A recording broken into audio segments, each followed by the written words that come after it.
All right, good evening, everyone. I'm going to call to order the Pittsylvania County Fire and Rescue Commission Thursday, September 21st, 2023, 6:30, 39 Bank Street, Chatham, Virginia. Thank you all for being here tonight. We'll go ahead and get the roll call to start the meeting. James Holly. Here. Ben Meeks. Here. Alan Casper. Here. Ward Rowland. Here. Tim Cassell. Here. Brian Shields. Here. Kermit King. Here. Steve Stallings. Here. Coleman Mayhew. Bert Sellers. Here. All right, thank you, gentlemen. If we would, at this time, we'll have a moment of silence.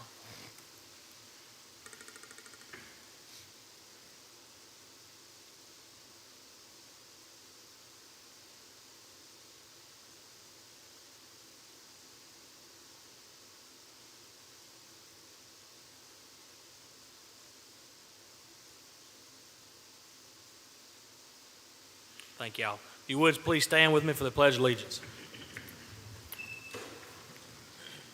I pledge allegiance to the flag of the United States of America, to the republic which stands one nation, under God, indivisible, with liberty and justice for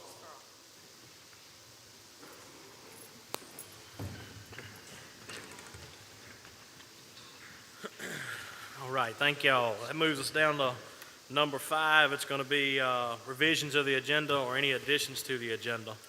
So take a moment, look over your agenda, and if there's anything you'd like to add or revise, let me know.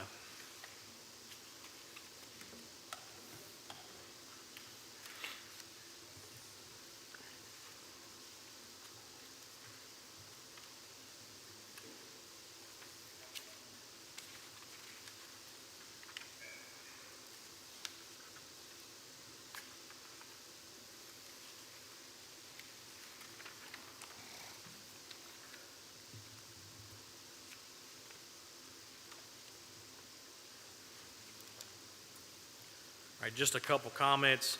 Under presentations, Brandon Gartier was supposed to be here tonight to give a presentation on the Special Operations Team. He did. He works for AEP, and they had something going on at the dam. He got called back into work. I have let him know that by text, if he can make it, we'll just squeeze him in. So if you guys are okay with that, we'll just skip over presentations, and if he shows up, we'll give him the floor. And if he doesn't make it, that's all right. We'll get him next month. And then I would like to add under 13 new business, this will be item E, and a conversation about incentives and the possibility of forming a subcommittee. And then under 13 new business, item F, a budget committee, discussion on budget for 2025 or 2024, 2025, new year coming up. Mr. Chairman. Yes, sir. E is what? E would be an incentives conversation, like to incentive, looking at some possible incentives for our volunteers, just looking at making a committee to bring back some ideas.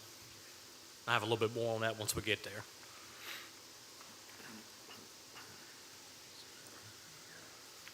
All right, any other additions to the agenda or revisions? Hearing none, I'll entertain a motion to accept the changes to the agenda. All right. Second. All right, Mr. Holly made the motion, second by Kermit King. So we've got a motion and a second on the floor. Any discussion? If not, call the roll, please. James Holly. Yes. Ben Meeks. Yes. Alan Casper. Yes. Ward Rowland. Yes. Tim Cassell. Yes. Brian Shields. Yes. Kermit King. Yes. Steve Stallings. Yes. Bert Sellers. Yes. All right, thank you, gentlemen. All right, now we'll need a motion to approve the agenda since we had changes. So moved. All right, got a motion by Kermit King. Do I have a second? Second. All right, second by Mr. Sellers. Any discussion on the motion? If not, call the roll. James Holly. Yes. Ben Meeks. Yes. Alan Casper. Yes. Ward Rowland. Yes. Tim Cassell. Yes. Brian Shields. Yes. Kermit King. Yes. Steve Stallings. Bert Sellers. Yes. All right, thank you, gentlemen. Brings us down to item 7, minutes approval from August. If you would, please take a moment, review your minutes. If there's any changes, let us know.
All right, any additions to the, or corrections to the minutes? If not, I'll entertain a motion to approve them. So moved. Got a motion by Alan Casper, Second. a second by Mr. Shields. All right, any discussion on the motion? If not, call a roll, please. James Holling, Yes. Ben Meeks, Yes. Alan Casper, Yes. Ward Rowland, Yes. Tim Cassell, Yes. Brian Shields, Yes. Kermit King, Yes. Steve Stallings, Yes. Bert Sellers. Yes. All right, thank you, gentlemen. All right, again, that brings us down to item 8, which would be presentations, but Mr. Gartier is not able to be here currently. We're just going to move that over for now, and if he gets here, we'll go back to it. So that brings us down to number 9, hearing of the citizens. Let me read the, first of all, do we have anyone signed up? We got one. Okay, all right, let me read the little, just so we're fair here. All right, each person addressing the board under hearing of the citizens shall be a resident or landowner of the county or the registered agent of such resident or landowner. Each person shall step up, give his or her name and district in an audible tone of voice for the record, and unless further time is granted by the chairman, shall limit his or her address to 3 minutes. No person shall be permitted to address the board more than once during hearing of the citizens. All remarks shall be addressed to the board as a body and not to any individual member thereof.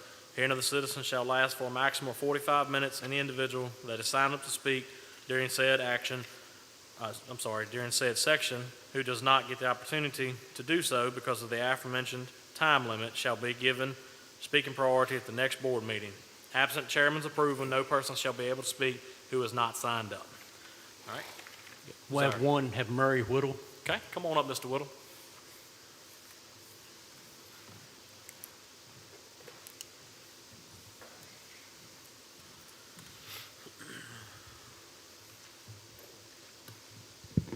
How y'all doing this evening? Doing good. All right. Look, Thank you for I coming. just want to thank the committee for letting me introduce myself. I'm Murray Whittle. I'm running for the Westover seat, Board of Supervisors seat. I'm running against Mr. Scares.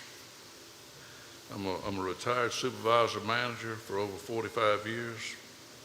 I worked for Whittle Plywood for 26 years, as well as other industries, to total 45 years as a maintenance mechanic and welder. I'm married to the love of my life, Robin.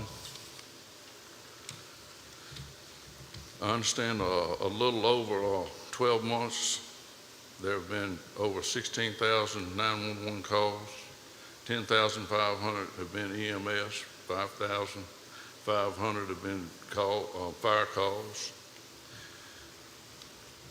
There are 21 fire departments, 10 volunteer-based rescue squads. The public safety have 3 trucks, one of them based in Hurt, because there's no volunteers to run one there. I understand that public safety helps, but I'm here to support the volunteer fire and rescue. Fire and rescue need more funding to keep with inflation. Need to be funded more adequately going forward. There are areas in the county that are not adequately covered by the EMS. If elected, I would like to work with the rest of the Board of the Supervisors to try to get these areas covered as needed. I'd like to have the opportunity to give back to the county. If elected, you will have a representative that will be here for you. Thank y'all. Thank you, sir. Thank you, sir. Speak. Say it's a pleasure to have someone come and speak. We like people to come and talk to us. Thank you, sir. All right, that moves us down to item 10, Fire and Rescue Association reports. Chief Neal, floor is yours. All right, I'm working, okay. Dean couldn't be here tonight, so I'll be standing in for him, and y'all probably know Dean won't here because I got a little more hair than he's got. But anyway, be an honor to sit here tonight. So my name is Mike Neal. I'm past Vice President of the Fire Association. I've been chief of Ringo for 33 years. So try to get through what we got tonight. Last night we had a Fire Association meeting at Chatham Fire. We meet once a month. We had a pretty good crew representation from the county last night, from Fire Rescue, and the Angel Search and Rescue, Red Cross, and different people. Basically, and I know Chris will probably get into this a little more deeper, a couple of the big things we went over last night was, one, the emergency ops plan that is trying to be developed, and basically this is a group of people that's going to be around a tabletop in case we have a disaster in the county, whether it be weather-related or terrorist-related or whatever, and don't think we're not prone to have that. I mean, you look around the country, the shootings at places, businesses, schools, the weather has gotten terrible around us. I mean, suppose we've been down at Cedar Keys in Florida, you know, you're going to really have to have some plans and some stuff set and going forward to run your operation. So what we're trying to do, and Chris is heading that up, and we want at least 3 or 4 people where, you know, like say tomorrow, they say, look, you're going to get remnants of this hurricane, you're going to get 70-mile-an-hour winds, looking at 6 to 10 inches of rain in this area here. You know, you got to have a plan, right? And to start with, somebody's got to coordinate it and do it. So we want to make sure that our group and public safety is all on the same page and everybody's sitting here at the same table where we can put our resources where we need to. So that was one of the things we talked about last night. The other thing, Ben, you mentioned Brandon was going to be here tonight on the SOT presentation, and he couldn't be here. And we talked about it a little bit last night also. And for the ones that are listening or whatever, you don't know what SOT, people say, well, basically it's SOT, okay? So it's not a bad thing, okay? It's actually our special operations team in Pittsylvania County. And we basically had this together 3 or 4 years ago, and county administrator come in, and one thing led to another. We had a truck, a nice truck, was about $225,000, and that truck basically got put idle, needing repairs, and it didn't happen. And the team is sort of still in place. We've had some water rescues off the team that has saved people's lives. But at the end of the day, this group of people here, the training they take, and they go out and they do rapid river and extrication and building collapse and stuff like that, you got to have the special people to do this. And first off, you got to be trained to do this. This is not a game. You don't run out where this river's done flooded out and you in 4 or 6 foot of water trying to save somebody's life, okay? Your life is in jeopardy as much as theirs is. So we're trying to get this back in place in the county, and we need to have it in our county. I mean, let's go back and think, okay? Pittsylvania County is the largest county in the state of Virginia, size of Rhode Island, okay? So we say, okay, well, we got Danville here, or we got somebody here and here, and that's true. It's good to have your mutual aid around you, okay? But Danville, let's use a hazmat team. They got a great hazmat team, and Brian and Chris has been over there. They got a great hazmat team. They are designed to cover, first off, the city of Danville. Is that correct? They designed to cover the city. But it's also a regional team. Right. And then after that, they go around. I mean, they can go to the county, and they go to different counties around. I think they maybe go as far as, Lynchburg or something, up and down. They got a good group and a good team. So it's good to know you got that. But on the other side of the fence, let's say something big goes down in the city, and one of these storms come through and wipe the city half out. So where's the hazmat team going to be? They're going to be in the city. You know, you're going to look after your own yard first, and then you can go out and help people if you can. So we're trying to reorganize and get this group back into play, and it needs to be. As far as I know right now, and I think Brandon, he was probably going to mention Hurt Fire Department. They're not rescue, but Hurt Fire Department's got some boats and some equipment.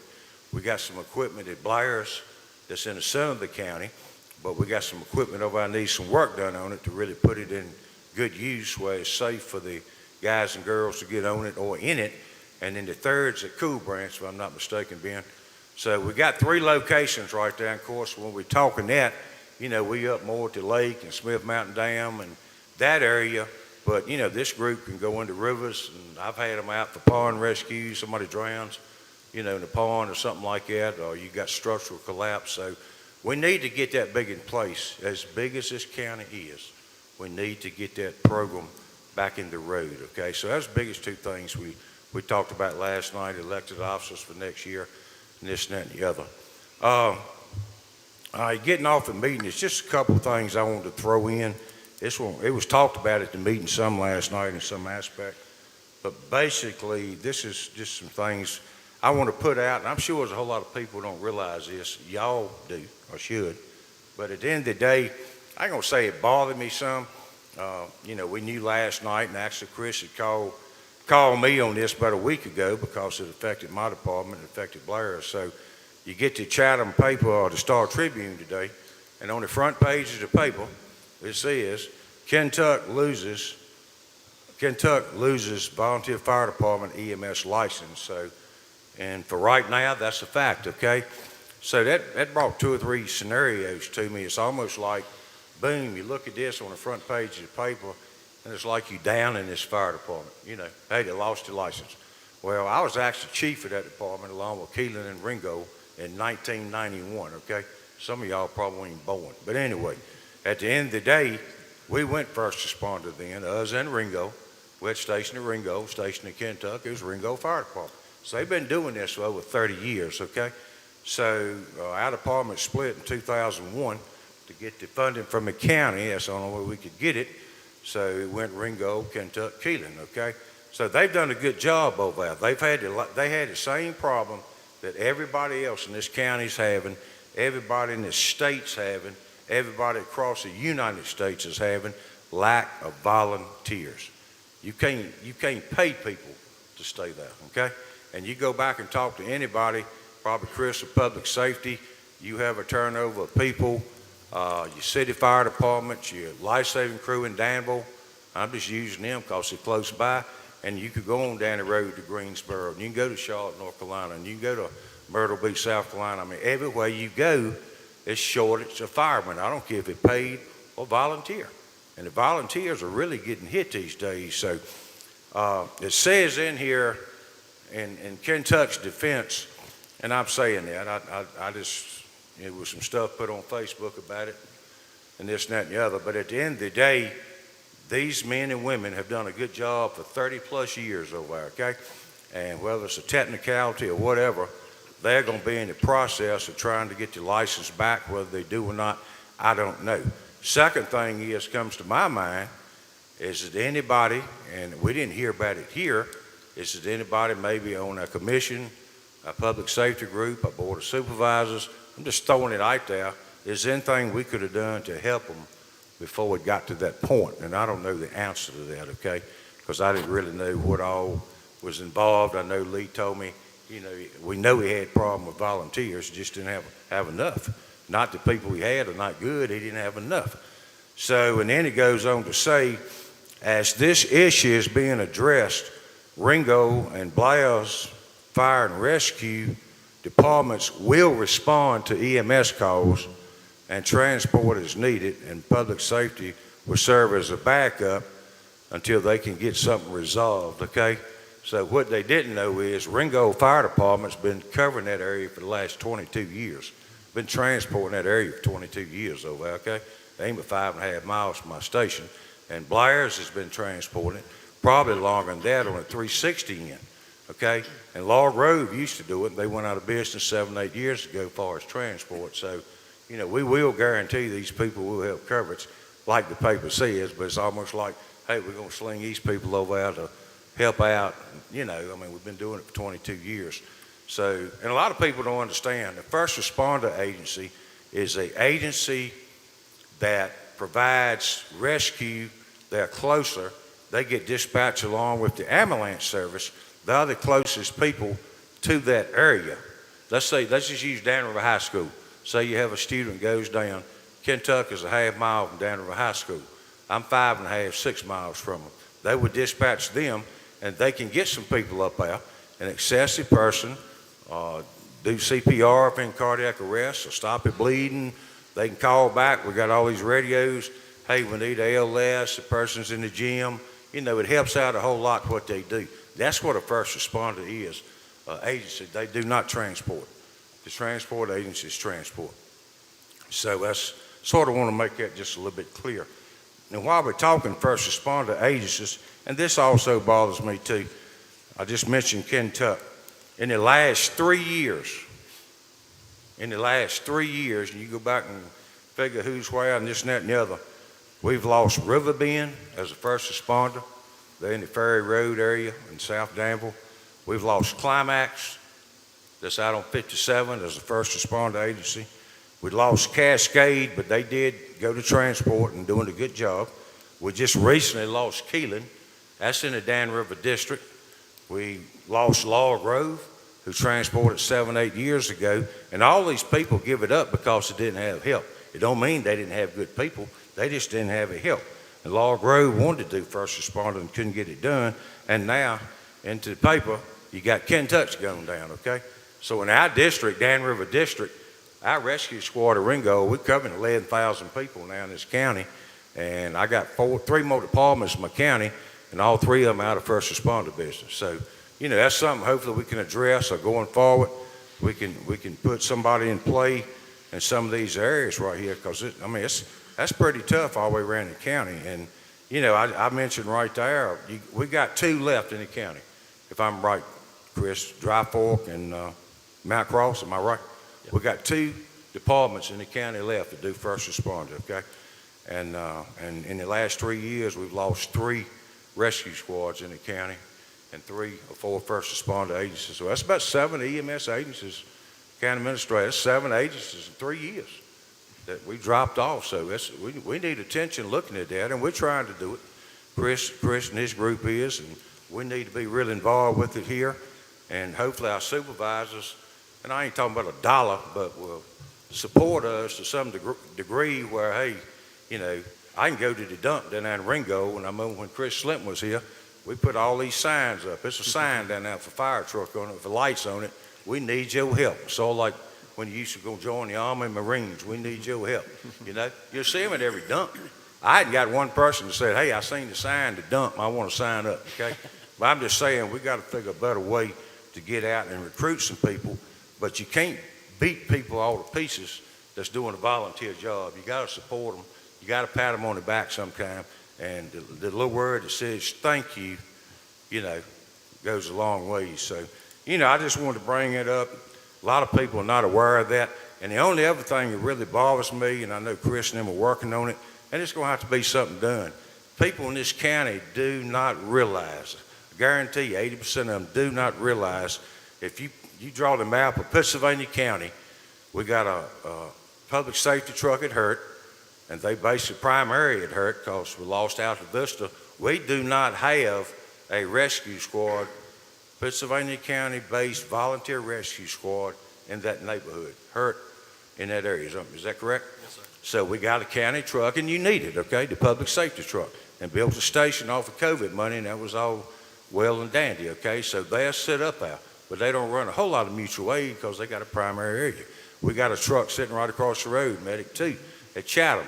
They do a good job. They back up Chatham and this and that and the other, and they having to go all the way to Riceville now in areas because that rescue squad had to shut down, as well as Blair's going way down there, as well as Gretna going way down there.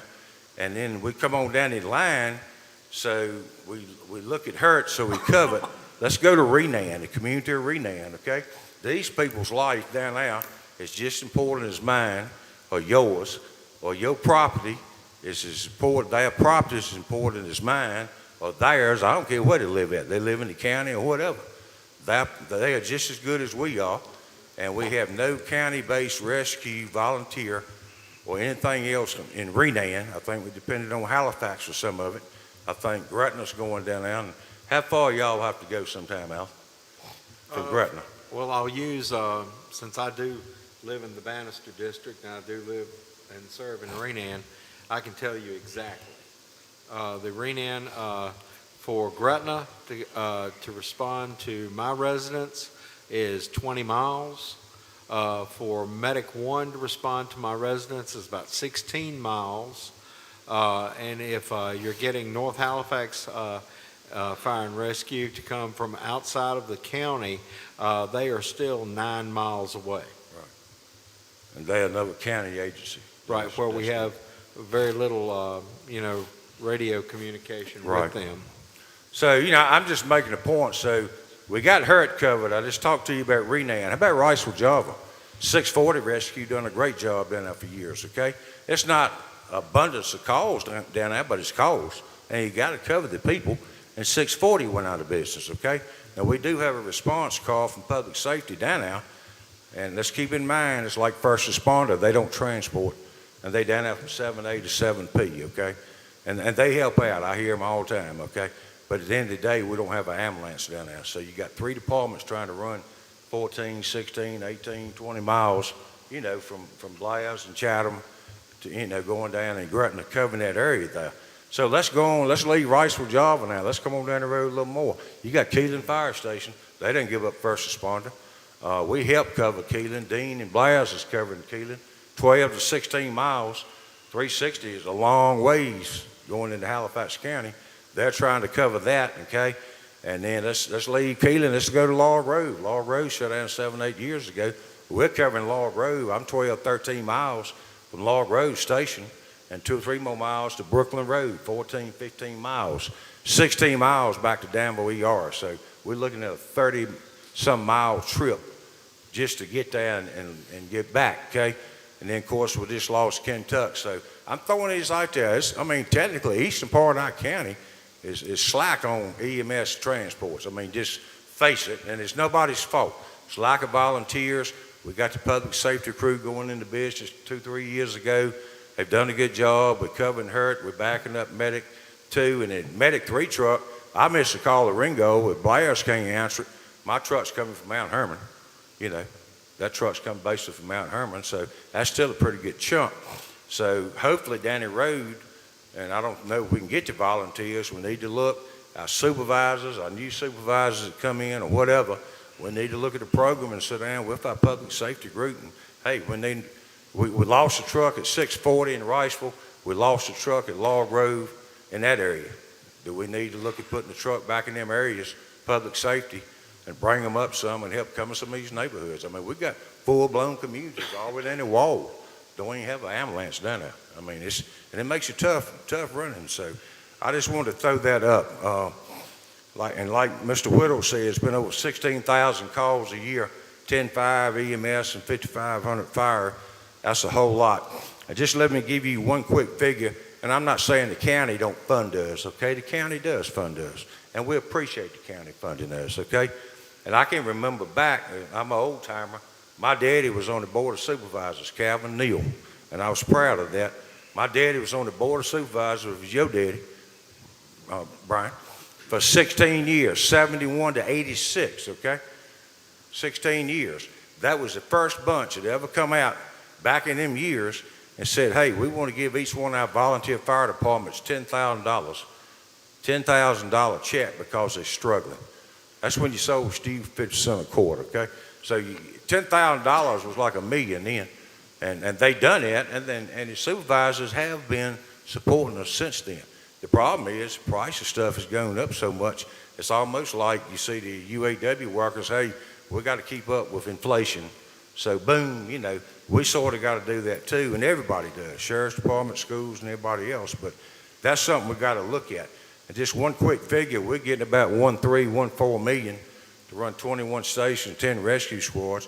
Our public safety's got a staff, they got trucks, 3 ambulances. Of course, they got to pay 30-some people to man the ambulances, and they up over the $3 million mark. So let's say $4.5 million or so. You go back and look, Danville Rescue's budget, and City of Danville on the county map's that big, okay? Theirs is about $5.4 million estimated.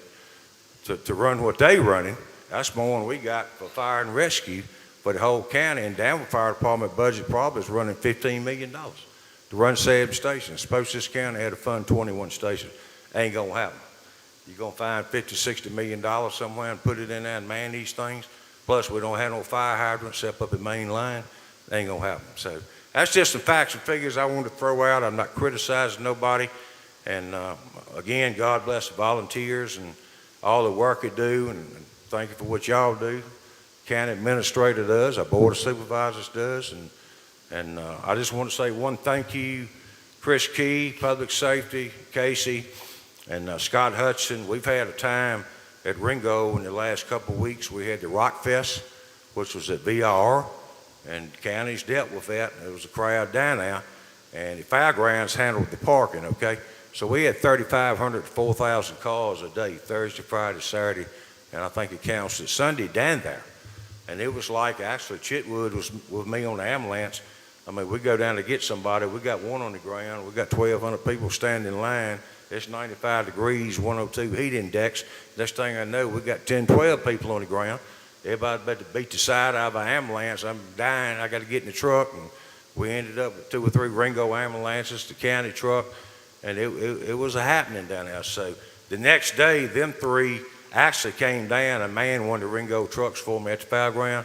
So I do appreciate that, and actually brought the mass casualty trailer from the public safety down in case we needed that. Stayed in our building about 4 days. So again, we appreciate what y'all done too. And you know, the whole thing in a nutshell is getting stuff funded, working together, and getting the pieces of our puzzle in the right place, okay? My 10 minutes is over. Thank you. Thank you, Mike. A lot of good information there. We appreciate you. All right, moving down to county staff reports. Director Key. Just a reminder, the ATL funding should be released by the state here, I'm going to guess within the next month. That will be for FY24. That'll be about $12,000 per fire agency. You can use that on fire apparatus purchases, fire gear. The 4 for Life funding packets have been passed out for the agencies for FY24. They are due back in March. That's for EMS spending only. We've got 2 Firefighter 1 classes starting up, one up in Blair's, the other in Gretna. They actually start the first week of October. They are in Cornerstone, so if anybody needs to sign up, they can sign up. If they have problems, please send them my way. We'll try to get everything we can to get them in. We've got the books. Everything's ready to go. Instructors are ready, so we should have 2 good classes there. Also, the radio preventative maintenance starts up October 16th. I sent the schedules out again today as reminders for everybody. The community paramedic program is up and running. If anybody has any referrals, send them to Casey or myself. We refer them to the community paramedic program and try to get people in. But just as a reminder of that program, if you refer somebody, they've got to agree to it. So just because you refer them, and if they don't agree, then you know we're back in the same boat. But we're trying to reduce the frequent calls to the same addresses. And then the last thing I've got is the IRS 990 forms are due by December 31st for all the agencies. That's all I have, sir. Thank you, Director Key. Just a couple things to add or questions. The ATL funding, that's due by, June of next year, correct? Yeah, it's due by June of next year. If you don't spend it, most of the time we need to make sure everybody does carry it over for future apparatus purchases. Okay, so just FYI, all the agencies pass along, June, get those expenditures into, is it Connie they go to? No, they go to Robin, Okay, Rob. but if you get them to me, I can get them to her, so it's not a problem. Awesome. The Fire One class, October 2nd, and the way that's set up, just so everybody's aware, I like the way they did it this time. You got one on the north end, one on the south end, and one class, the Gretna class, is going to be Monday and Wednesday, and every Saturday. The Blair's class on the south end of the county is going to be every Tuesday and Thursday, and every Sunday. So they did that so that if you can't make a class, the individual possibly could go down to the other station the next day and make up the class or attend the class, and they wouldn't have any missed hours because the state only allows you, I think it's 16 or 20 hours. Yeah, but you still have to make them back up. Yeah. You can only miss 10%. So. Right, yeah, 10%. So it's a very tight class. You can't miss a lot. So I'm glad they did that. Looking forward to a good class.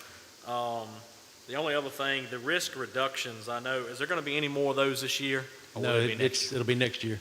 Okay, all right, cool. Thank you, Director Key. Mhm. Any questions for the director or comments? All right, moving on.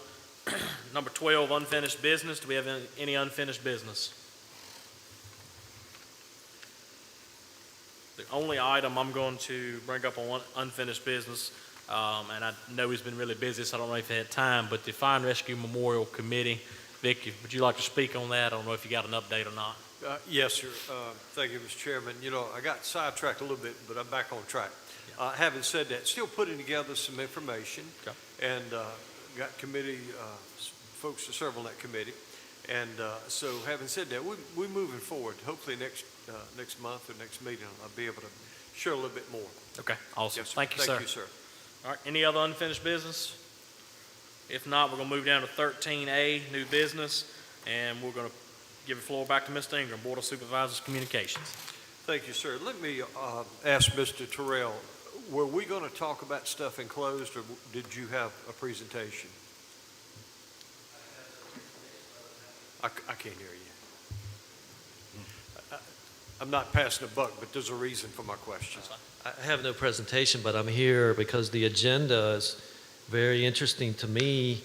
Your points about recruitment and retention, you know, we've had these conversations. I want us to have an honest dialogue about how we can help you. I have no presentation. Oh, okay. Well, unfortunately, the word audit keeps rearing its ugly head, and I need not tell you where it's coming from. And I appreciate Mr. Whittle coming up and speaking, because that's exactly what we need, is leaders that's going to support you to the fullest and not convolute a situation, a problem, just like what happened in Kentucky with an audit. It's an apple and an orange, even if, I mean, putting it that simple probably isn't simple enough. It's worlds apart. Maybe it's probably a better way of saying it. So yes, we do need to collectively figure out how that we can work together. Everything the chief said is well taken, just like what Mr. Murray said, just like what Mr. Terrell said. But yeah, for the life of me, I can't understand why we have to keep going through the same conversation over and over and over. So probably the best way of describing it is elections have consequences, and hopefully once November the 7th comes around and the new year is here, that a lot of this political garbage and backstabbing will stop, because you guys deserve much better than we're giving you right now. And for those that's never rolled out of the bed, never answered a call, they really don't get it, and it's obvious. But I'm very grateful, and as long as I can fight for you, I promise you I still will. Thank you, Mr. Ingram. Mr. Meeks, Yes, sir. one little thing I left out, and it fell right in what Vic said, and this is a true statement. This was in a Danville paper today. It was an article on the Board of Supervisors meeting last night, and it says in his closing statement, Robert Tucker, who's over the Bannister District, supervisor from the Bannister District, said basically going forward that the elected officials must have a vision to see beyond the now. There's a whole lot in that statement he made. Elected officials need to see beyond the now. That falls right in what you're talking about. Thank you, sir. All right, moving down to 13B, Fire and EMS billing rates. I'll take that one. The Fire and Rescue Association had a subcommittee, just so everybody understands. We review our EMS billing rates that are set by the association, and the commission work together to come up with the rates that we soft bill at, and then it has to go to the county board of supervisors, and they have to pass those rates. We review the rates at the association level, and they have the recommendation for this year is to leave them the same. The Medicare rate did come up a little bit, the allowable billable rate by Medicare, but we are already in line percentage-wise with them at where we bill at. And as far as the fire billing, there's some more information that needs to be gotten there. Our ordinance will allow us to soft bill for fire billing. However, they're still trying to get more information to make sure that we are correctly charging for those services and how you would input that system. So I talked to Chief Fowler before he went on vacation, and he said just to pass that along, that for this year it was reviewed and there was no recommendation for changes, which is important because we're getting ready to start talking about budget for the new year. So with that being said, there's no action needed from this body to change the fire and rescue rates. Any questions or concerns on that? All right. And Chris Key, would that be appropriate as far as everything you've been aware of? As far, I don't know if Dean's talked to you or not, that's just what he told me. Yeah. Okay. All right, thank you, sir. We're gonna move down to 13C, fire and rescue complaints, that's also me. So, you know, we put this on the agenda last month and discussed it, and I appreciate Mr. Terrell. I was at home sick with COVID for the 4th time, you know, the joys of running EMS, but I still love it, so I'll keep doing it. But I did phone in, and I don't know if I quite was able to get my point across on what I was trying to say, so I put it back on the agenda.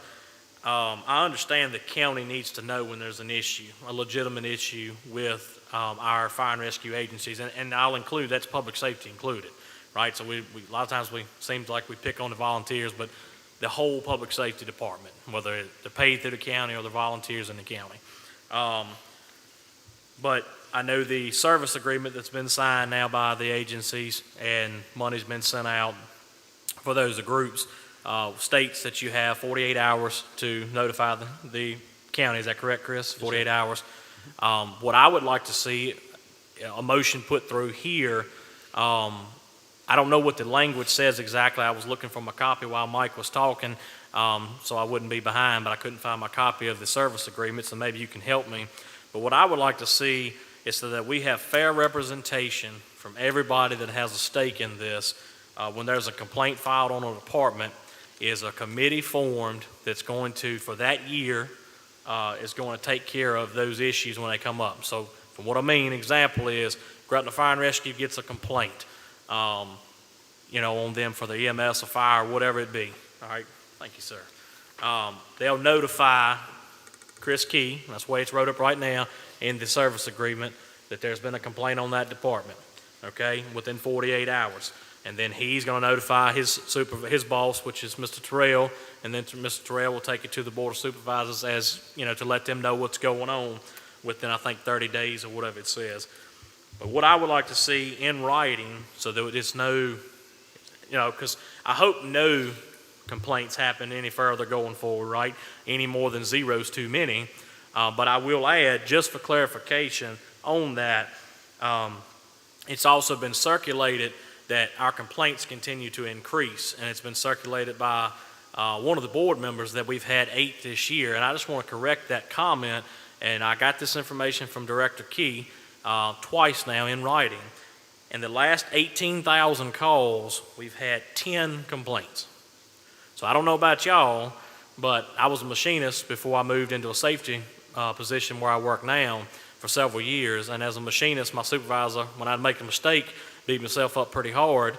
I had to go sit through a critique meeting the whole 9 yards. But the one thing they did say was, hey, how many parts have you machined? Thousands of parts. You made one mistake. It was a mistake. Don't do it again. But if you never make a mistake, then you probably ain't doing nothing. And I will say, out of all of the complaints that was turned in and it was investigated by the board of directors of those departments, investigated by the Office of EMS if it went that far, by their OMDs, by their chiefs and officers of those departments, Board of Pharmacy, Public Safety, the whole 9 yards, that we already have regulation and oversight already was in place before any of this stuff got put in the service agreement. None of them was substantiated to anybody lose their license, any agency getting fined, any injunctions put on the agencies, nothing. None of them. So I think that's important for the community to know. And I was told by someone that it's a lack of leadership if these complaints continue to increase. Well, I would say 10 out of 18,000 calls is a pretty good number. Again, any over zero is too many, but 10 out of 18,000, I'll take that gamble. So I think our leadership's doing good. Now, we have a lot of issues, as Mike Neal said earlier, that we got to continue to work on, but I think we're trending in the right direction. But anyway, back to my point here.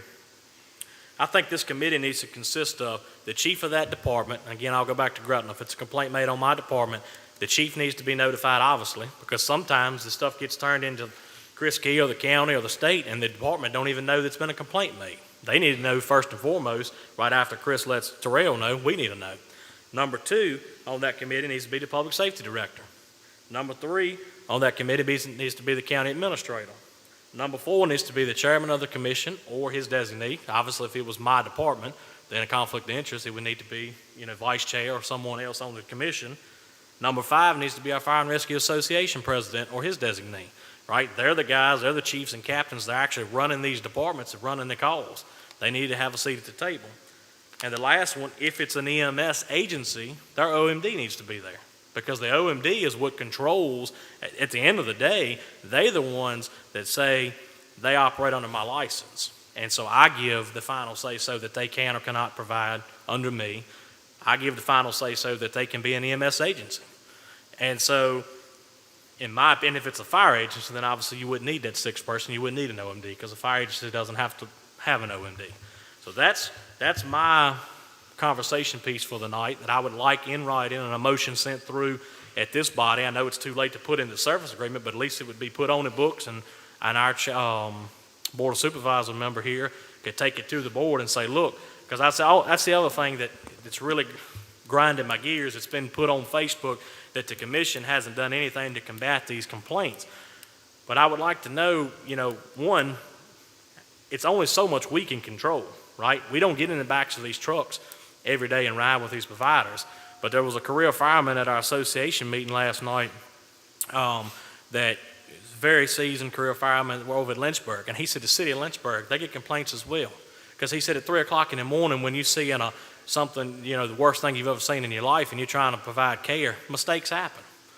But most of the time, just like all those complaints, it's something that you can fix through training, or it's something you can fix, or it was somebody complained that was just mad because emotions get high on these calls, and it was no real substantiated issue. So that being said, I think it's not fair to say that, those issues haven't been handled correctly. I completely agree that the county needs to be made aware. That we fixed, and that, we should have made sure we've done that in the past. But I'm just trying to put something in play because I wholeheartedly think Mr. Terrell is doing a great job, and I heard what he said last month. I tried to listen in, and while I was on the phone, homesick with COVID, feeling like dirt, and I think he would do the right thing of this order. But if it's in writing, this is what we need to go by. And again, it's up to the board at the end of the day what they would like to do. But that's my reason for putting this on the agenda tonight. Any comments on that? Would that need to come as a recommendation from this board to the Board of Supervisors, Ben? I would say yes. Yes, sir. Well, also, Mr. Chairman, in the meeting, I don't think none of the complaints required any action. Is that correct? Chris, was any of them, without going into detail, we're not trying to Yeah, spend well, people's we don't business, have- was yes. any of them corrective actions as far as, Some remedial training, some continuing ed hours. so again, training. It's a training opportunity, Again, I don't want us to be messing up to see an opportunity to train. We should be doing that first and foremost. But a mistake, they didn't take their license, or they didn't find the department, or they didn't put an injunction on them. They said, hey, just train them, remediate them. I'm sorry, sir, go ahead. No, that's all I wanted to make sure, I couldn't remember whether it was any corrective action other than training or, like you said, no loss of license or EMS certifications was taken. And I'm just trying to correct that rhetoric that's being put out there. This commission, the Fire and Rescue Association, was 15 agencies there last night. A lot of good conversation had. The Public Safety Department. We are up against hard times. Volunteers, the well is empty. I seen a meme on Facebook this morning. It was a chief dipping out of a well, and it said, in the only well it wrote volunteers, and the bucket, when he come up, he flipped the bucket over, and it was one drop that come out. And he said, man, this is getting scary. Beside his mouth, he was saying, this is getting scary. That's the problem nationwide. Chris is probably having problems hiring and filling all his positions because you can't pay people enough now to do the job. More or less ask them to get out to bed in the middle of the night and do it for a stipend, and I'll make sure I put that in there because some agency stipend, and it's been said that we pay, that we're like career and we're not telling the truth to our constituents. That is so far from the truth. But you ask an individual to come out for free or for $30 to come out and be gone 4 or 5 hours when they got to get up and go to work in a couple hours and see some of the worst things ever. Oh, by the way, you can't talk about it because you'll violate HIPAA, and you got to continue getting continue ed hours to keep your license, and then you got to get bashed by individuals that don't really have a clue what they're talking about. That's the rhetoric I'm trying to get stopped, and I'm trying to put out there that we are doing what we're supposed to be doing, and we're trying, if we mess up, we're trying to fix that mess up. Could this be a recommendation to on addition to our code of ethics, or is that not the place for that? I mean, Vic, do you want to expand on the code of ethics for the, I mean, it should be self-explanatory that, you know. I don't know, I'm just asking. Yeah. If that's No, an avenue no. we need to think about. Yeah. Now, I didn't mean any rudeness towards you, Mr. Sellers. I was meaning that as in you would hope that they understand that that's not the right route to bash our departments. But I guess for is what I'm trying to get tonight. No, I'm talking about the recommendation, the procedure you was talking about handling the complaints. Maybe we're talking about two different things. So I don't know where that should fit in at, Chris. What do you? I don't know that it would be under the ethics. I mean, it would be a recommendation to include what you had said in that committee. Yeah, because the best place for it would be is in the service agreement. Yeah. But we're not trying to go back and have to redo that right now because everybody just got the service agreement signed and got their funding. So we don't want to, they'll be throwing rocks at me if I leave here tonight and we have to change the service agreement again. And so will Chris. But, because that would also have to go to the board and be accepted. The board would have to accept to change the service agreement. But I'm just trying to put something through so that at least it gets sent up there and they heard their commission, the members that's appointed by the current board, to be a liaison. And I'm reading, this is the I'm sorry, what? Service agreement. Yeah, the service agreement, that's what the commission's job is to do, is to be a liaison so that they can make sound decisions. So that's my recommendation. Mr. Chairman, Yes, sir. in your recommendation, what differs from that than what's in place right now? So, and let me see, because thank you, Vice Chair, for passing me the obligations.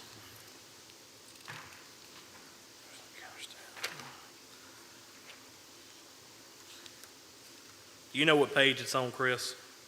Page 3, Page 3? Awesome. number 9. Number 9. So currently it says the volunteer agency shall report any complaints received against it within 48 hours of receipt to the county public safety director. Within 30 days of receipt, the county administrator, county attorney, county public safety director, volunteer agencies, OMD, and/or VOEMS shall investigate the legitimate merit of the complaint and implement an appropriate related corrective action. The county administrator shall report all verified founded complaints to the county board of supervisors. So some of these folks that I'm asking is already in there. Right. But it says nothing about the Fire and Rescue Commission. It says nothing about the Fire and Rescue Association. But it says a representative from this commission? Nope. Or the it does- chairman? It says not say anything from the commission.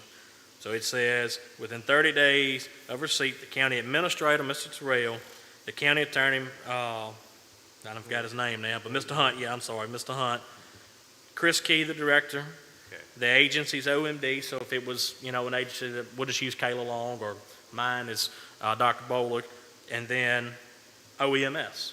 So if they was involved, whoever represented them. And the organization that filed the complaint, they would be involved? Or like it becomes... I don't see anything that says that the agency will have a seat at the table, and that's my other concern. So I really think it needs to be the commission, the association, and the agency that the complaint is on needs to be in that verbiage. Now, again, this may be something that we need to correct for next year, but that's my problem, is if we have a complaint between now and next year, right now, this is what we got to go by. So I don't think it's fair to this body to be appointed to be a liaison, and then you don't even know about the complaint.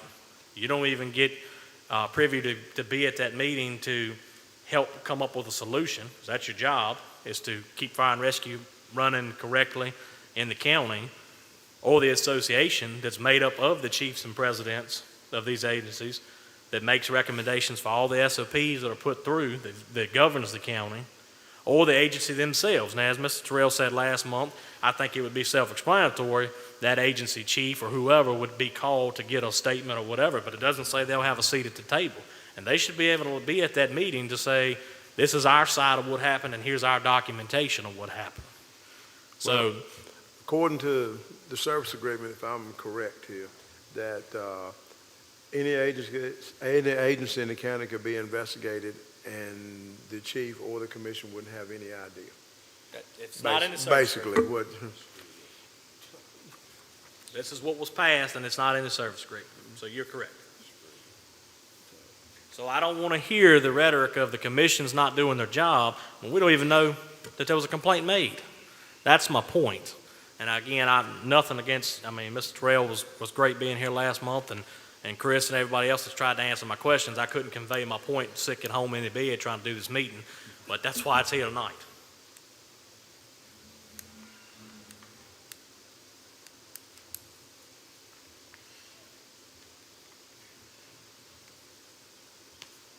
Mr. Chairman, Yes, sir.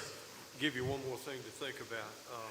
One of the problems, one of multiple problems I had with that was where it said all complaints. And, we talking about some kind of malicious act, we're talking about theft, we're talking about the stew was not, salty enough, or, somebody left a rut in the yard when they answered a rescue call.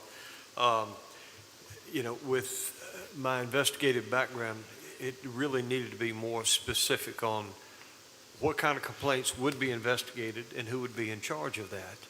And so, in some cases, it would be so confidential that it would be a law enforcement matter to where none of us should be privy to that information. And if you recall, maybe a year or so ago, some information was leaked out about somebody that did something wrong in the department. And, sadly, it was just a continuation of what we all know that needs to stop. And I guess my biggest hope is that come the first of the year, it will stop, because everybody deserves much better than this. But in my humble opinion is that this can be fixed in January. Right now, it'd be a waste of time. Yes, sir, Mr. Casper. Thank you, Vic. Sorry. Well, Chief Meeks, the way that is written, it was written that way intentionally. It's written that way because the involvement of this commission is not truthfully wanted by a majority of the current Board of Supervisors.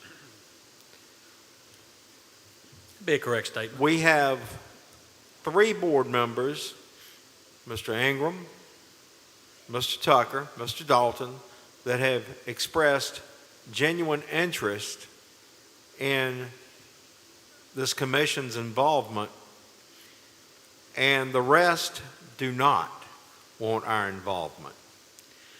Going back to what Chief Neal said, yeah, we're having trouble getting volunteers. Well, as he said, a little appreciation goes a long way. We have, in this county, I have had the privilege for the last 41 years to work with some of the most amazing providers that I have ever encountered. Many of them are career providers or have been career providers, and they also volunteer. They're from all walks of life. The man that taught me the most about being an advanced life support provider he was an accountant. So, we need, instead of having people bash our volunteers and put things forth in whether it be social media or the news media, trying to make it look like our volunteers are not doing the job, when in actuality, these complaints do not substantiate that impression. Our volunteers are doing a great job. And that's what we've got to focus on, because we need to support these volunteers, and that's why it's not in that service agreement, because the involvement of this commission is not wanted by a majority of the Board of Supervisors, no matter what they may say. Thank you, Mr. Casper. Any other conversation on the topic? Ben, I just have one question. I Yes, sir. talked to Chris, and I'm not sure, I think we got the right understanding. So this is the way I look at that. In my 54 years at Ringo, 52 of them as assistant chief and chief, I'm going to say 99% of any complaints in that community, they call what? They call the fire phone? Well, they're going to call the fire chief. Is that correct? I mean, I'm not saying they won't call public safety first or the board of supervisors representative first, but it really is not pertaining to the fire and rescue.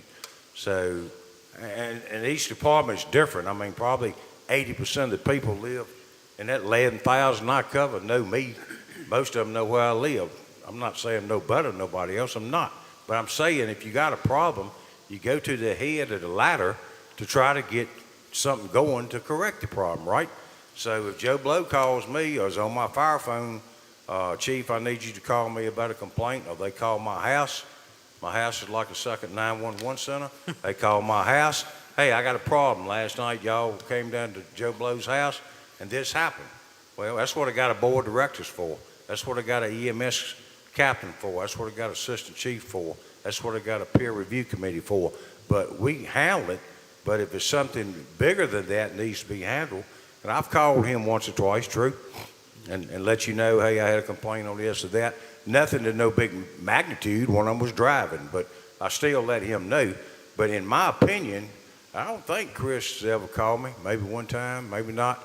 I would think it's got to be in writing somewhere that if somebody's got a complaint on my department and they call the head of public safety, which is fine in Pittsylvania County, when Chris gets a hold of that, I know Mr. Terrell, you got OMD and people like that you may have to take it down to, but I think it's only 100% fair that he pick your phone up and call me and say, Mike, I got a complaint on your department. I mean, I don't want to find out any fourth inning about it. I don't want to read about it on Facebook or see it in the newspaper. I need to know, just like he needs to know. Is that right or wrong, Chris? Yes, sir. That's right. Do you agree with that? Yes, sir. So how you set now? Somebody calls you tomorrow, says, I got a complaint on Ringo, they done this. You will call me. Is that what you tell me? That's what we've And done. I think you have, I think it's been happening. But- I don't think but it's not in that. Right, and Yeah, not trying well, to cut you and off, it probably but, needs to be, and I shut up, it probably needs to be, that's why I brought it up. right, yeah, because the thing is I think Chris is a good enough man, and Mr. Terrell is too, that they're going to call us first, but they don't have to. This right here is the binding agency, the contract, the service agreement, you call it what you want to call it, piece of paper, but is that governs the service we're going to provide Pittsylvania County for the funding they're going to provide us. And we have to follow their rules. And it does not say in there they have to call you. It does not say in there that the commission will even be involved or notified. And it does not say the association.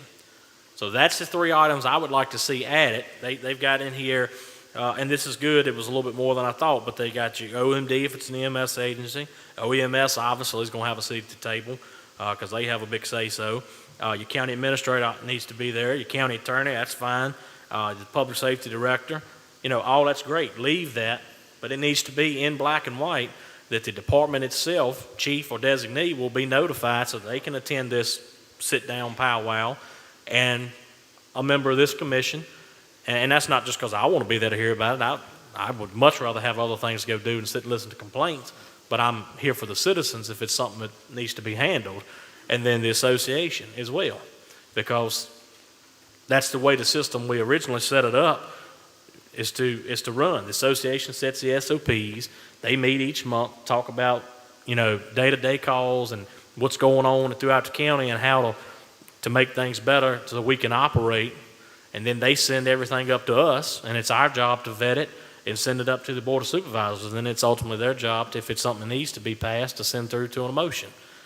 So my motion's going to be that the service agreement needs to be amended, and I apologize to the agencies up front that are going to have to get this re-signed. It doesn't affect funding in any way as long as we get them re-signed. But my motion is that the Fire and Rescue Commission sends a recommendation to the Board of Supervisors to add under item 9 of the service agreement in the paragraph dealing with complaints, the chief of the department or his designee the chairman or his designee of the commission, and the president or his designee of the Fire and Rescue Association. That's my motion. I'll second that motion. All right, got a motion and a second. Any discussion on it? Mr. Chairman, Yes, sir.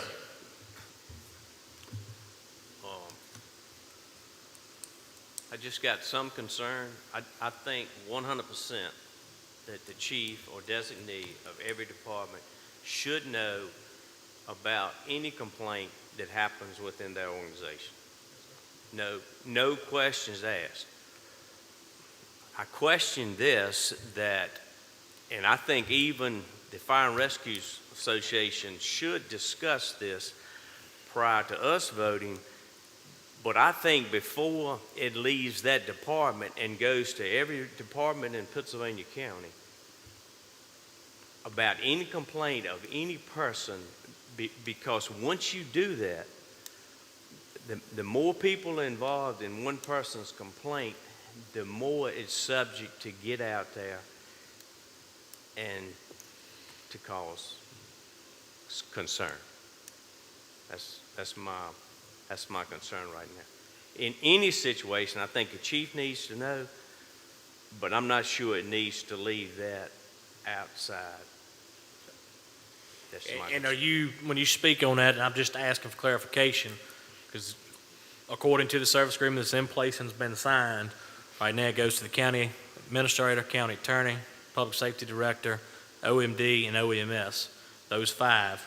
So does your comments include those 5 as well, or is it just you talking about the commission and the association? It does the way it's written today. I'm not sure that in the future it doesn't need to be tweaked, but I think as a governing body, there is a certain amount of liability that the county will encompass, and by that, there are a certain amount of people that have to know. I'm like if I make a mistake today, I know that there will be certain people that would be involved in it. But outside of that, I know the more people that get involved, the more that I stand a harder chance in like proving my point on my case. That's my concern. And I wholeheartedly agree. And I guess I'm almost asking for this to be added as in a little bit more, I don't want to say protection, because we obviously wouldn't go in there swinging the bat defending the individual, but you as a career fireman, Tim's career fireman, chief of a department, Chris was a career fireman, director, Alan's been a chief for years, Mike Neal, 50 years, Kermit King here's been a career fireman. We've all been dealing with, I've been doing it 16 years now, not quite as long, but I hope I make a lifetime out of it. And then also the association, obviously, is full of all chiefs of all walks of life. We are going to be able to sit down and reason a little bit on why maybe a decision was made, why this individual went that direction on what they did, or give us some background to the rest in the room, because, like I said this last month, no disrespect to the county attorney, county administrator, or anyone else, but they don't ride ambulances. I don't know what Mr. Terrell, how he keeps all this stuff straight in the county, dealing with everything and all the numbers, and not going to try to. And I don't expect him to know how to run an ambulance, because it's 2 different ball games there. So it's just trying to be fair there across the board was my reasoning for this. And I agree.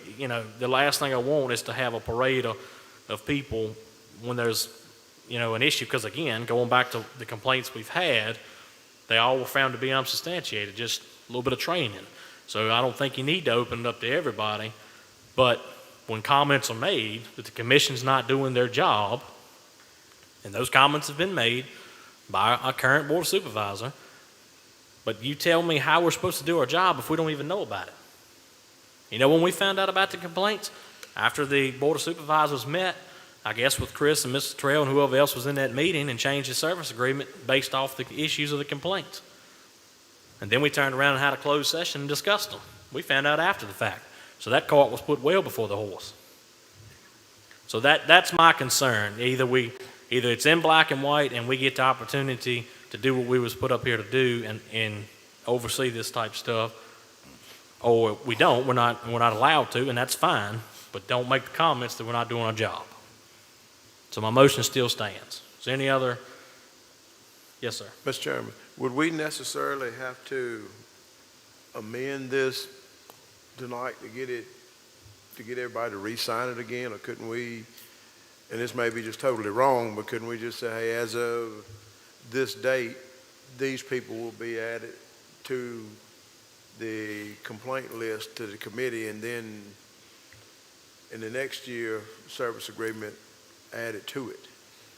So the Because if you amend it, like you said, you're going to have to get everybody to re-sign the service agreement again. So the only way you're going to get by with doing that, and Mr. Terrell and Chris, you correct me if I'm wrong, and Vic, the only way, because this is the governing document of how we get our funding and do our business with the county, the only way you're going to be able to do that is have it set to go into place July 1 of next year, because that would be the new budget year, that would be the new county's year. Is that correct?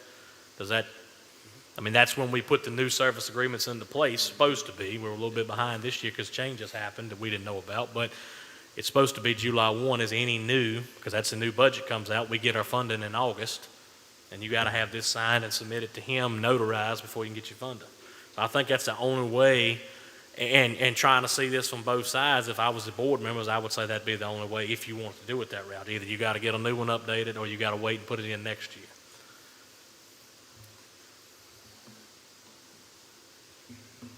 And no matter what we recommend as a commission, still has to be approved by the board. Yeah, it's their decision at the end of the day. And I will respect their decision. I'm just asking, I'm just trying to clarify to the citizens that are watching and the individuals in this room that we are trying to do our job, but we also have to follow what's in black and white. So right now, we're not privy to complaints. So don't say we're not doing a job if we don't know about them. Any other discussion on emotion? Mr. Meeks, Yes, sir. I know you got a lot of emotion over this. I guess my only question after listening to Mr. Casper, if the Board of Supervisors is not supporting us and wanting us here, why would we even do this right now? Why not table this motion, bring it up after November the 7th, and see if we can get support for this commission and for the county volunteers?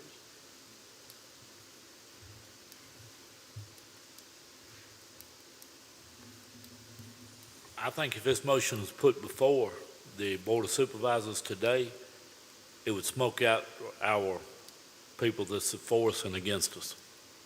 I think it'd be a good time to do it now. We'll see who's really supporting the fire commission and the volunteer firemen and who's against them. Make them vote on it. I think you're correct. I think because that puts them on public record. Either they support it or they oppose it. And the last thing I'm going to say, and I'll call it vote, and again, gentlemen, I respect y'all's opinions, and I'm glad we are having a discussion like this.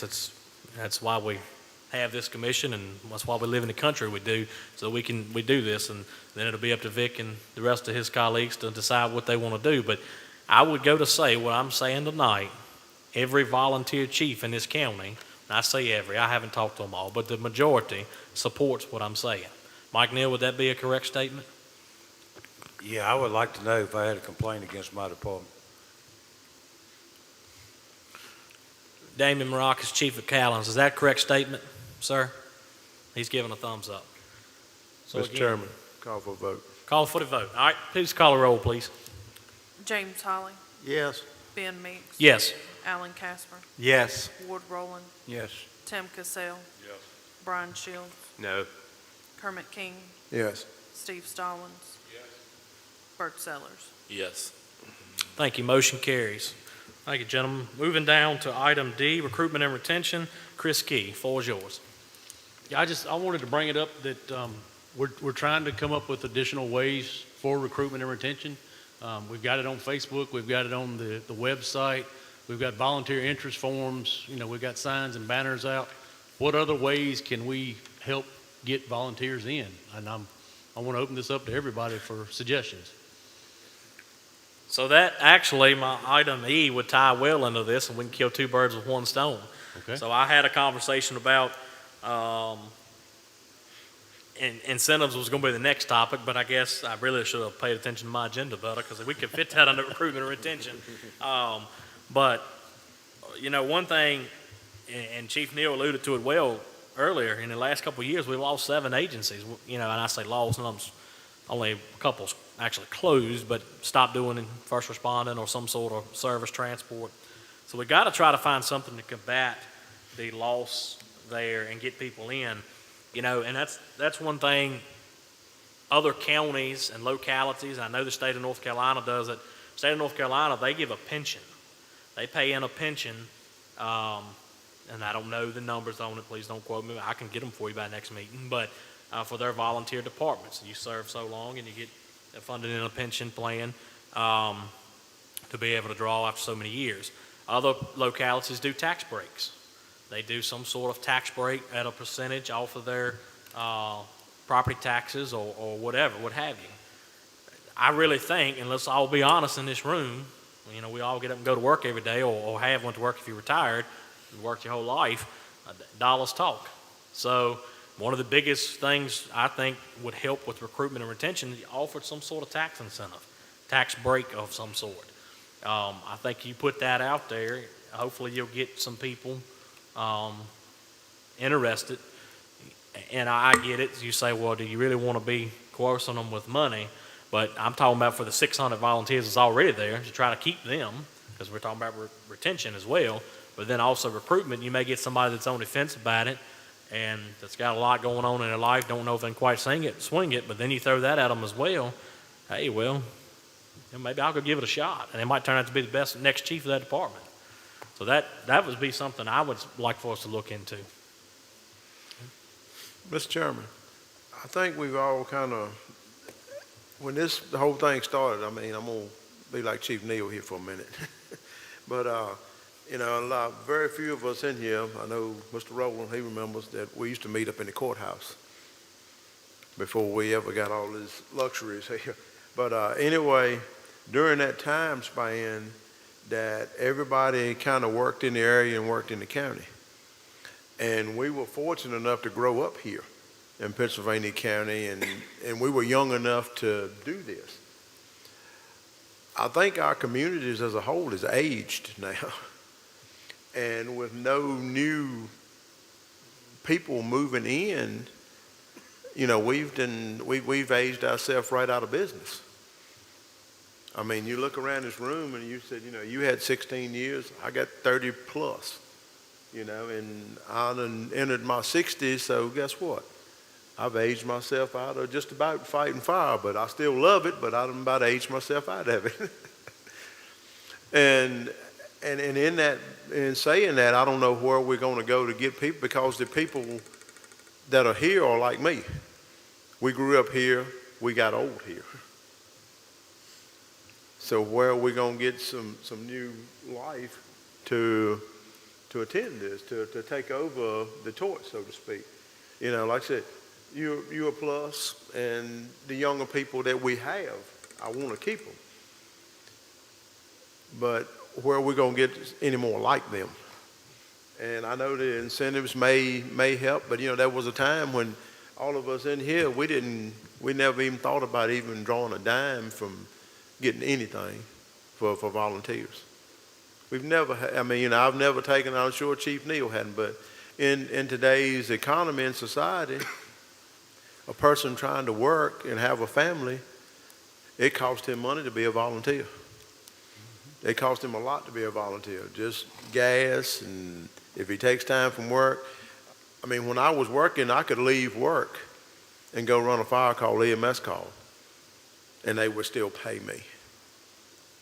Or either the farmers worked in the, they were working in the fields, they would leave and come back and start tending their crops again. But now with the farmers, coming up, they have, a lot of their workers are from another country. So you don't have the source of farm help anymore that can be a volunteer. And I think some of it we've done to ourselves, because we put so much to be a volunteer on the certifications and the maintaining it. I mean, it takes a lot to maintain it now. Because like when I worked at the city, I was the EMT, I was the cardiac, I did it all. But as I retired, I find it hard to take those classes and get those hours now. So how are we going to approach that? Well, I mean, when we look at recruitment and retention, okay, it's two vastly different things. Retention, I think what we talked about earlier, make the people that we have feel appreciated and not abused and beat down.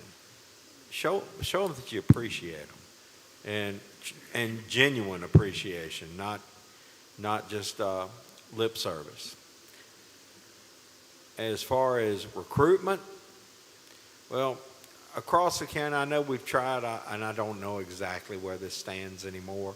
Like in your school systems with your classes for EMT, firefighter, whatever, I don't think that's really taken off the way it could have. But all your agencies in the county, most of us have a junior member program of some sort. Some do, some don't. And that's the key to recruitment, is getting them young. If I would like to see some sort of unified county type program, whether it be some sort of explorer program or something like that, that to get these young people involved, and you know, and if we can fix it to where we can all work together on it, it can really be a good thing for the young people in this community. But like I said, I know every department that does have a junior member program, well, they're all different. I mean, I volunteer with 2 agencies now, and the two agencies, their junior programs are different. They're very much so. So as far as, like I said, we need to address recruitment and retention as 2 very separate issues, because they are not the same. Good points there. So, Chris, one thing is there the VOTEC school, they have the EMT program, is that correct? Yes, sir. All right, and y'all have got some new instructors this year. Is that just going to be leading that or helping with that? Yes, they got a new instructor. They've got 10 students in the morning and 10 students in the afternoon, which is the maximum they can have in the program. That's awesome. So we need to, I don't know, maybe partner with the school board a little bit to be going in, and, you know, Chris obviously and his staff when they have time, but also the volunteer agencies, like Alan said, maybe you put it up on a rotation. A couple departments go every so often, and public safety staff, what have you, and pass out information. You know, hey, I don't know where you live, what area you live in, but, you know, this is the department that would be closest to you, or this is the department that's in the county and where they're located, and there's junior member programs like Alan said, if we could get something going like that, because I started as a junior member. I was beating the door down at 15, and wouldn't let me on until 16, and I've loved every minute of it doing it. Been the chief the last 3 years, but, you know, they don't always work out like that, as we know, and most time you get a volunteer, if you get a room of 10, you're going to have about 2 there in 3 years. And we know that's just kind of how the beast goes, because, like you alluded to, the inflation and times the way they are, you don't have just both husband and wife working. A lot of times they're working 2 jobs, trying to take care of their family. So, or overtime all the time. So it's hard to volunteer. But I think, you know, I still think, especially the 600 you have, if you give them some tax breaks or something, that's a little bit more incentive, because again, that affects the pocket. And I know it's different generations, it's a different world now. Completely respect those guys that done it all those years. And like you said, dollar wasn't even on the mind, but we're in a different world now. And the way prices are now, you know, 8% to buy a home, they can't worry about running a call down the street for free. They got to worry about going to work. So I think that's something that needs to be looked at. What is any possible solution? You know, I don't know how, you know, 600 people affects the county's income over a year's time if you give a percentage break on their taxes, but something to look at. It'd be more for Mr. Terrell and his department to look at and talk about. And then I think, like Alan said, I think it's a good idea is there any other surrounding localities that have like a junior membership program county-wide? I do know that Chris sent me one today. It is good. That's set up on the county website. If somebody comes through wanting to volunteer, they can look up and they can put in an actual request through the county website that they want to volunteer. And then Director Key will send that to the department that individual is located in their area, because they put on there, they get to select which department they'd like to volunteer. And then he sent it to me today. I had one today. So I'm going to contact that individual, and hopefully, something comes out of it, and they'll be a great member. So I think we need to continue with that and build on it. Like Mike said, he hadn't got any calls from the trash dump signs, but it can't hurt. Put up some new fresh signs and try to get it out there that way. Just trying to think outside the box a little bit. It's tough, but I really think that school program, that's 20 people, that you can get. The only other thing I would like to see, and I don't know how hard it would be, is getting a firefighter 1 put into place to do in the schools. I've asked about that with the VOTEC Center. They don't have room to have a program of that nature yet, and they would need an instructor for it. Gotcha. So that's what we almost lost out on this time with the EMT program, was the instructor. So that's something that, to keep in mind for the future. Hopefully we can grow into that. Yes, I'd love that. That would be awesome, because, the way the state of Virginia works, you got to have EMTB National Registry to run EMS. That's a basic class, and that's a tough class, hard class.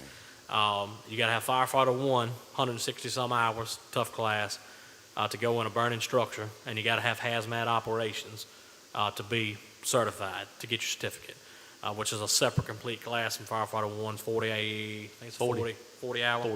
hour class. A very hard test. It's not a freebie. They don't just give it to you if you show up. So again, I think if we can catch them in a school setting, it's easier on on the kids, because they're going to school and they can do it, versus somebody that's worked all day and then trying to go to a class somewhere in the afternoon and away from the family. So that we need to continue to build on that. Yeah, we've gotten some from the school system. I think it's good. VOTEC, right? VOTEC Yes, teacher. sir. Yeah, that's a good program. Any other ideas for Director Key? It's good. I'm glad we're discussing this. All right. Yes, sir. Come on up, Mr. Terrell. So look, I've spoken to a number of you chiefs, and I am here to try to help you with this problem. I know this issue. We can overcome it. We are a partnership. We are a partnership. I'm here to help with the recruitment. I know it's an issue. It's a nationwide and statewide issue. Some courses don't even get filled up at the community college anymore with anyone interested in the work. It's hard work. As you say, who wants to get up in the middle of the night and deal with the things you do? It's difficult. So I'm here, and I've discussed this with my board. We want to help you with the recruitment, okay? We want to be in this partnership to help you find the folks you need. We have the same goal, which is to put a qualified person on scene within the proper time, 8 to 10 minutes. 8 minutes is in the annual service agreement, and deliver excellent pre-hospital care. We have the same goal, to protect our citizens, okay? So I'm here. I know it's an issue. I've spoken to 3 or 4 of you chiefs in my office and on the phone. Kentucky chief, we want to help you with this issue. It's a nationwide, statewide. It's a systemic issue, and that's why I'm here. I suggest as one option, maybe setting up a subcommittee, call it recruitment subcommittee, and some of you gentlemen who are more familiar with these programs come up with some ideas. I've got a small budget, not a whole lot of money. I can maybe help you on recruitment. It's a serious issue.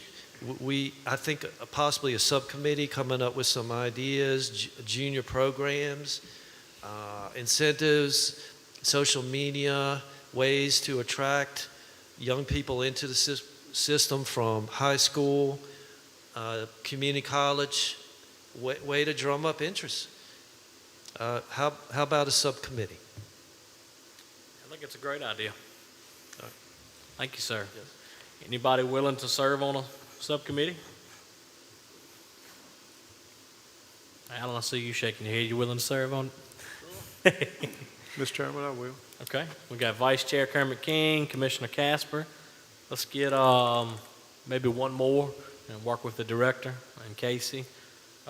We get one more to be on the committee. I'll try to help you. Try to help. Okay.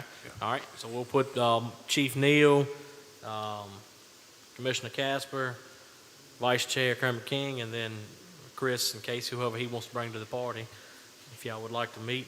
Do we need to put that in a motion, Chris? I would. Okay. Yeah. All right. I'll make a motion to create a subcommittee for recruitment and retention with the names I've mentioned. Second. Thank you. Second by Brian Shields. Any discussion on the motion? Okay. Call a vote, please. James Holly, Yes. Ben Meeks, Here. I Alan said here. Casper. Yes, I meant. Yes. Ward Rowland, Yes. Tim Cassell, Brian Shields, Yes. Kermit King, Yes. Steve Stallings, Yes. Bert Sellers. Yes. All right. Thank you, gentlemen. Thank you, Mr. Terrell, for speaking. So I'm going to go ahead and just move on from item E. I don't think it's any more discussion needs to be had about that. So we'll go to item F, 13, new business, budget committee. I wanted to put this on here tonight because of several factors. Me and the director was speaking last night after the association meeting with a few members from certain departments and also from the SOT team. You know, we're getting ready for budget time again. Feels like as soon as you finish one, it starts the next one. But we need to go ahead and get a committee to sit down and start reviewing our matrix on how we fund our departments based off, how they're able to get their funding and how much they get. We need to also be looking at a bunch of things. You know, we need to be having those open conversations, and that's why I was hoping Chief Garcia was going to be able to be here tonight to talk about the SOT team, but looking at funding for that team, very important team. They saved a lot of lives, but they need the proper equipment. They do a very risky, it's a low frequency, high risk type calls. So I'd like to get a few people together to start having those discussions and maybe bring some ideas back to this body, what we would like to see put into the budget for next year. And one thing I want to speak on, Chris, how much does an EMS agency get if they're just EMS, or a fire agency if they're just fire? What's the base? Base funding is 26.5. Okay. And is there any additional funding? Yes, depending on call volume. Okay. But if it's a fire department, it's no additional, correct? I think it is. I think we put money in it last year for fire calls. Okay. I thought we did. Yeah, it's additional for 250 or 300, something like that. Okay.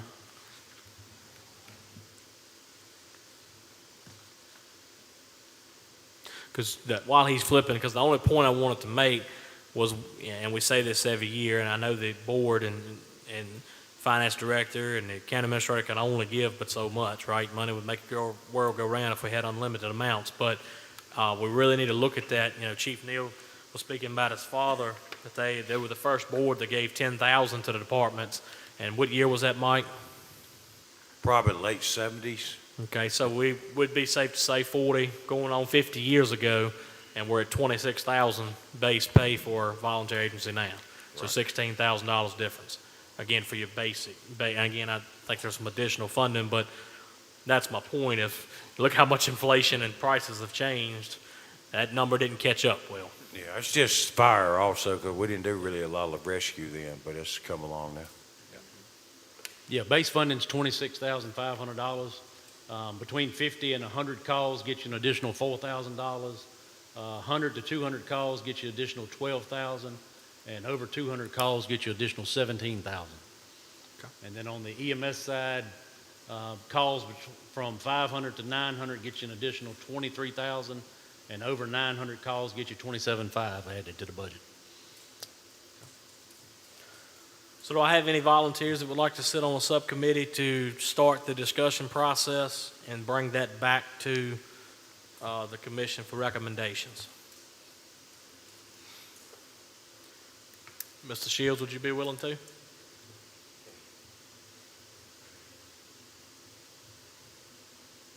Got any takers on that?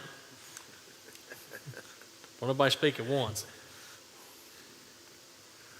Mr. Sellers, would you like to sit on that commission, on that committee? I'd like to think about that one a little bit. Chris, when do we I'm not need? sure, I'm not sure how much time it would take, and I don't have a lot of time right now with my work like it is. Right. Chris, when do we need to? CIP goes in November, and then the general fund goes in December. So that's when I've got to have all my stuff in. Wow, so that's pretty quick. Yeah. So we got to make it. 'Cause I was going to try to table it for a month maybe, and we get together a board. I'll be willing to serve on it. What about also at the Fire Rescue Association level? I mean, Yeah, so I I definitely would think you would need somebody involved at that level also. absolutely. in I with would say Dean, or I would say the president or his designee. Yeah, I'd say Chief Fowler would probably like to sit in on that. Yeah. So Even though he's not here, we can volunteer him. Yeah, we'll volunteer him. He's The Mike last can tell him. committee- The last committee we had did that, Mr. Schlemp was involved in it. Now, would Chris be involved in this? Yeah, so I would say so, because last year Director Key, Dean, and Allen Myself. and Kermit, they sat down and discussed the budget before it was. So we do it every year. I'm just trying to And get that I back. was on it the year before that, and, Yeah. And that was when we had a lot of the changes. I don't think there was a vast amount of changes last year. No, it wasn't. As far as we couldn't get the extra funding, so won't no changes. But the year before was when we had some pretty big changes. So Ben, you got you and Dean, I sit in on that too, Okay. if you need me. If If you I need get a one third more person. commissioner, Mr. Stallings, would you be able to sit in on it? Possibly. What did you say the time frame for the meetings were? So we would have to try to meet. You said you need it by November. The CIP part, yes, definitely. So the capital improvement part, and then the overall budget for by December. So I mean, we got a month or two. We could try to sit, and even if we had to do it over a phone or Zoom, and I'd like to try to sit down, obviously together. But if we had to, we could do it Zoom or over phone. Yeah, I'm not sure how much I can add to that, but I'll do it. Okay. All right. So we'll put it at that. We'll have the director, Commissioner Stallings, myself, and Brian. You weren't able to. You said okay. I didn't want to. I couldn't quite see if you're shaking your head yes or no. I tried to volunteer you. All right. We'll go with that. You got the names, clerk. All right. Thank you, ma'am. I guess I need to put that in a motion now. I keep forgetting that. I'll put that in a motion for a subcommittee on our budget process with the names I've already mentioned. Do I hear a second? Second. All right. Mr. Sellers, second the motion. Any questions on the motion? All right, call the roll, please. James Holly, Yes. Ben Meeks, Yes. Alan Casper, Yes. Ward Rowland, Yes. Tim Cassell, Brian Shields, Yes. Kermit King, Yes. Steve Stallings, Yes. Bert Sellers. Yes. All right, gentlemen, thank y'all. That brings us down to 14A, and that will be our closed session portion. So, yes, sir, come on up.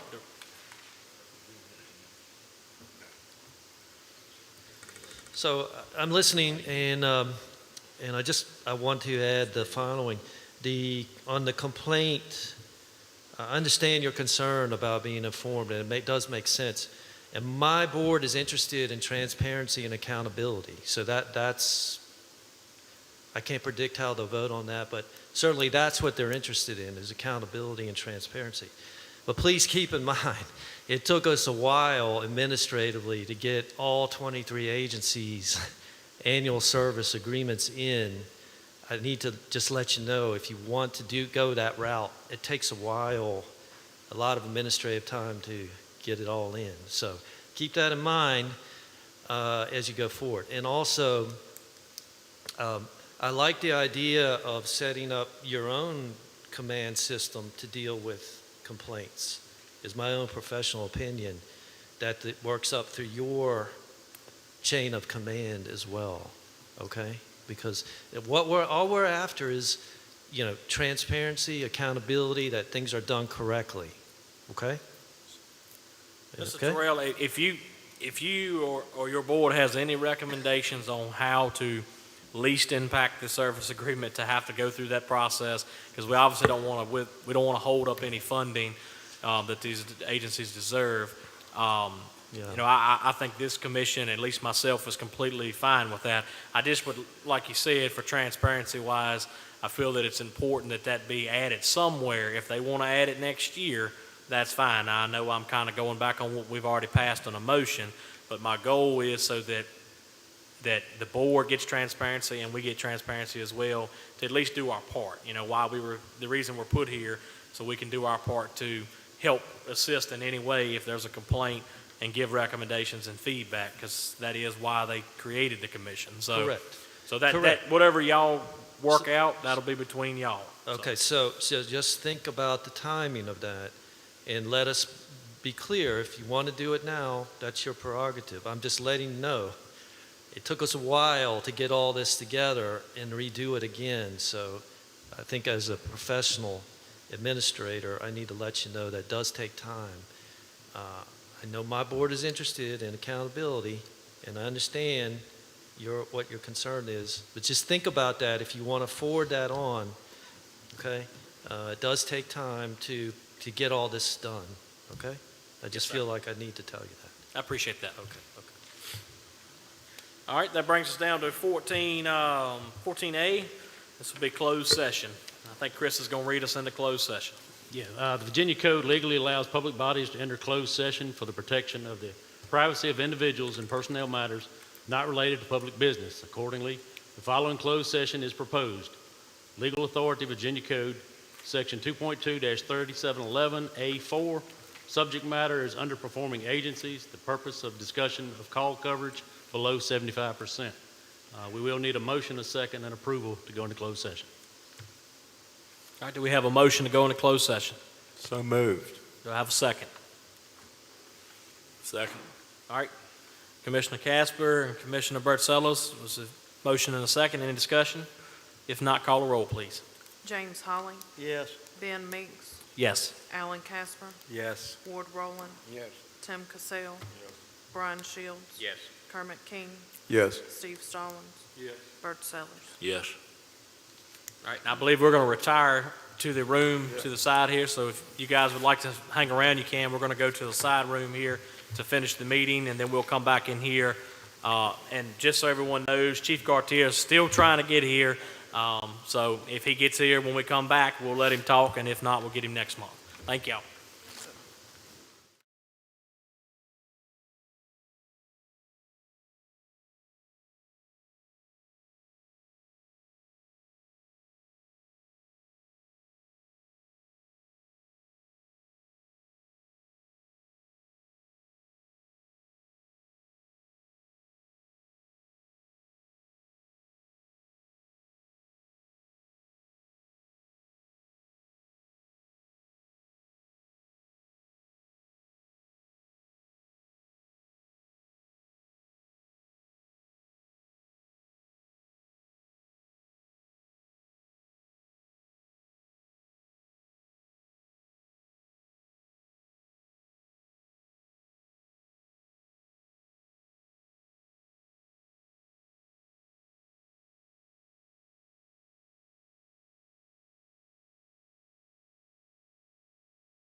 All right, we appreciate everybody sticking around. We are going to come out of closed session. So, Chris, do you need to read us out of closed session? Yes, sir. Okay.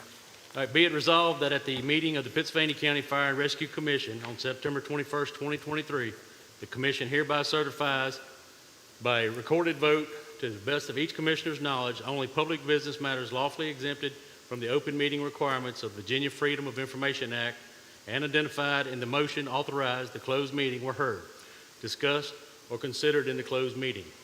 If any commissioner believes that there was a departure from the requirements of the act, he shall so state prior to the vote, indicating the substance of the departure. The statement shall be recorded in the commission minutes.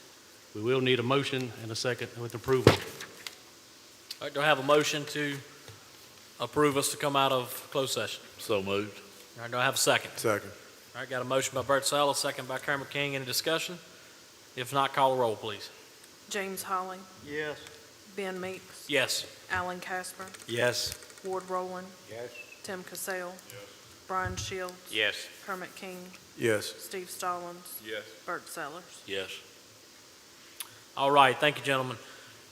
All right, so as a result of our closed session, the commission would like to entertain a motion to change the first responder agencies dispatching to only responding to Delta and Echo level calls. So that would be the first responder agencies in the county or any that would start up, they would respond to Delta and Echo level calls only. And explanation on what that means, your trauma calls, your cardiac arrest, your severe emergency calls, they would be dispatched to. Your normal illnesses and things of that nature, you still have a transport truck no matter what having to come to that area to transport the individual. So nothing would be changed to the service of our citizens. This is just an attempt to be able to lighten the load a little bit to only send our first responder agencies that do first responder only, don't transport to serious calls. So that, I'll entertain a motion for that. So moved. Okay, do I have a second? All right, Mr. Rowland second. Alan Casper made the motion. Do I have any discussion on the motion? All right, call a roll, please. James Holly, Yes. Ben Meeks, Yes. Alan Casper, Yes. Ward Rowland, Yes. Tim Cassell, Brian Shields, Yes. Kermit King, Yes. Steve Stallings, Yes. Bert Sellers. Yes. Thank you, gentlemen. That motion passes. That brings us down to other matters from the commission members. We're going to start over here with Chief Neal, Fire and Rescue Association. I got that. Okay. Mr. Vic Ingram. Thank you, Mr. Chairman. I second everything Mr. Neal said. Appreciate everything you guys do for us. Thank you. Yes, sir. Commissioner Casper. Just want to thank our board members that support us, and I would hope that in the future we'll have more board members that will support us. Thank you, sir. Mr. Bert Sellers. I've said it before, I'm glad to see Mr. Fox here and taking an interest in what this committee is doing. I'm very encouraged with Murray Whittle being here tonight and getting up and speaking and showing an interest in what we're doing. It's what we've got to have is participation from the Board of Supervisors. And likewise, we need to go to their meetings and support them. Thank you, sir. All right. Just like to say that to all our volunteers in public safety, you all appreciate it. Whether everybody in the county leadership roles show you that or not. Thank you. Thank you, sir. Vice Chair. Yes, thank you for our public safety and our volunteers for the job that they do. Mr. Fox, Mr. Whittle, thank you for coming out. That's all I got. Thank you, Vice Chair. Director Key. Nothing to add, sir. Yes, sir. Mr. Rowland. Commissioner Rowland. I want to thank all the volunteers and public safety, like Kermit said, too. Thank you, sir. Mr. Stallings. Commissioner Stallings. Okay. Mr. Shields.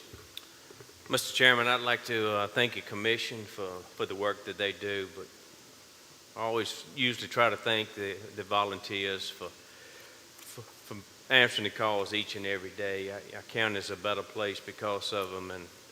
And to Chief Key and Public Safety and the staff that stand behind him, thank you for what you do each and every day. And I'm going to go one step further than that. I want to thank our dispatchers, our 911 center, the staff that support them. They answer some tough calls each and every day, and much appreciative of them. Thank you. Thank you, sir. Mr. Cassell? Nothing? Okay. So I'd like to kind of echo the same thing. Mr. Fox, Mr. Whittle, thank y'all for being here tonight. Mr. Whittle, thank you for speaking. We love people to come and talk to us. I think you're the only second or third person that's spoken in the last year. And it's important not only for political candidates, but our citizens, you guys are citizens as well, to come out and tell us, kind of what you feel, what you'd like to see, what you think's right or wrong, and how can we make a difference. So I appreciate you coming and speaking. I would like to thank all of our volunteers. I would like to thank the Public Safety Department. It's a lot of calls that gets answered, a lot of bad things happen, and these providers go out day in and day out, whether they're paid or volunteer, and they handle their business. And again, not to go back and beat that dead horse, but yes, we've had 10 complaints and 18,000 calls, but guys, we're still doing a good job. We're serving our county. And I would just like to think, I'd like to echo Mr. Shields. Somebody spoke to me last night, and they made a good point. They said, a lot of times y'all forget about the dispatchers. You don't say anything up there about it. And I could have swore I had in the past, but I want to make sure that our dispatch center knows they do an excellent job.